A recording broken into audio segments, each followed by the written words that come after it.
आपको पता है कि एप्पल का मैं फोन खरीद रहा हूँ, ये फोन टिक के रहेगा. A customer needs is information. If you can give him information, and information which he doesn't know about, so automatically that customer will buy your product. So for example, but जब sales की बारी आती है तब हो नहीं पाता. बहुत सारे लोग ये क्वेश्चन पूछते हैं कि बिजनेस तो बना लिया बट सेल्स कहाँ से आएगा, और यहीं पे सारा बिजनेस ड्राई होता है क्योंकि बहुत सारे लोग सब कुछ सेट कर सकते हैं. They can create a good product, they can manufacture a good product. तो आपका कोई भी कस्टमर है, उनको 5 चीजों की जरूरत है, और वो 5 चीजें अगर आज आप हैंडल कर ले या आप मैनेज कर ले तो ऑटोमेटिकली आपका सेल्स इंक्रीज होगा. Number 1, that person needs confidence. अगर आप कोई भी प्रोडक्ट खरीदते हैं कभी भी, तो आप जब जाते हैं आपको क्या चाहिए होता है. आपको पता है कि एप्पल का मैं फोन खरीद रहा हूँ, ये फोन टिक के रहेगा. या फिर मैं सैमसंग का फोन खरीद रहा हूँ वर्सेस मैं किसी लोकल ब्रांड का खरीद रहा हूँ, ये फोन टिकेगा. तो आपको पता है, और आपको अगर कॉन्फिडेंस मिला है या तो मार्केट की तरफ से या तो सेल्समैन की तरफ से, तो there is are high chances that you will buy that product. The second thing a customer needs is information. If you can give him information, and information which he doesn't know about, तो अगर आप marketing बेच रहे हैं तो आपको आपके customer को उससे ज्यादा नॉलेज देना पड़ेगा. अगर वो नॉलेज आप उसको दे पाते हैं तो automatically that customer will by your product. So for example, अगर मैं किसी ब्लेजर की दुकान में गई और मैं वैन ह्यूसेल में जाके ब्लेजर्स चेक कर रही हूँ, और अगर वो सेल्स गर्ल कॉन्फिडेंट है तो बहुत कम चांसेस है कि मैं उसको नहीं बोलूंगी. बट अगर वो अंडर कॉन्फिडेंट है, वो मुझे मजा नहीं आ रहा उससे बात करने में, तो बहुत चांसेस है कि मैं उसको इजीली रिजेक्ट करूंगी.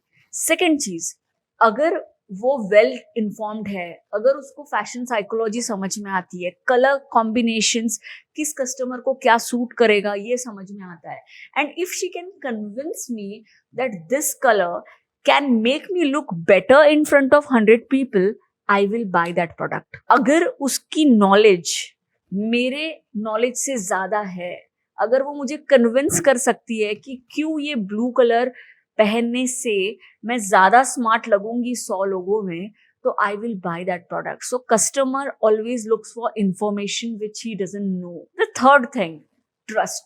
अगेन, मैं एक ब्रांड में गई और मुझे ये समझ में आया कि ये जो मैं ब्लेजर खरीद रही हूँ, अगर मैं इसमें 6,000 रुपए डाल रही हूँ तो ये फैब्रिक खराब नहीं होगा अगले 2 महीने के अंदर.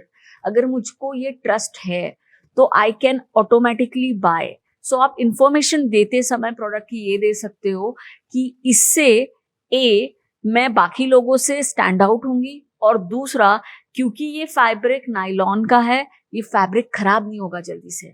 अगर ये ट्रस्ट दे पाई मैं, तो definitely I can by the product. Second है ऑप्टिमिस्टिक. ऑप्टिमिस्टिक का मतलब है वो जो रैपो है आपका और उनका, वो बहुत पॉजिटिव होना चाहिए. कहीं पे भी उनको लगा कि आप उनको निग्लेक्ट कर रहे हो, या आप उनको भाव नहीं दे रहे हो, या आप उनसे एरोगेंटली बात कर रहे हो, जो इन्फॉर्मेशन वो मांग रहे हैं आप बोल रहे हो नहीं है. किसी ने बोला बैग्स में और वैरायटी है क्या, तो बहुत टिपिकल आंसर आता है, मैडम जो लगा है ना वही मिलने वाला है, या जो लगा है ना उतने ही पीसेस हमारे पास है. This is very rude. Nobody wants to feel rude, especially when they are paying money. So make sure that you show an optimistic point of view. And the fifth thing people want, and always they want, is the sense of connection. They want कि अगर मैं इनसे connect होता हूँ तो मैं हमेशा इनसे कनेक्टेड रहूँ. ये लोग कहीं भागने नहीं वाले हैं, ये लोग मेरे साथ प्रॉपर मैसेज करेंगे, ये मेरे साथ प्रॉपर कनेक्टेड रहेंगे, और अगर ये ट्रस्ट उनको आ गया, they will definitely buy your products. So 5 things, these are very important. First was confidence, second is information, third is trust, fourth is optimism, fourth is optimistic रहना, and fifth is connected रहना. ये 5 चीजें अगर आप कर पाएंगे, you can become a better salesperson. Try this out and let me know your experience of selling it to a customer. Thank you.